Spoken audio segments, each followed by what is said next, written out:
na napapabayaan na nag-enjoy talaga si Nibor. At katulad na lamang Kampi mo, Oo. mas magugustuhan pa yun ni Light. At ngayon nga lang, Brigida, the question is, gaano nga bang level of craziness yung binibigay sa atin ng Omega?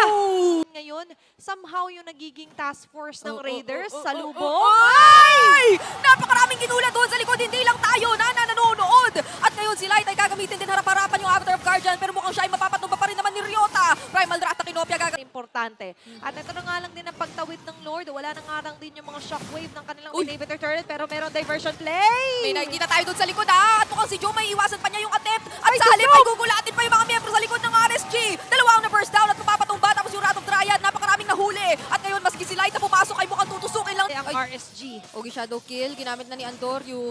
At ngayon naman papasok pa din si Ryota at makakahuli yata ng isa. Pumasok din sa likod si Joe! At ginulat lahat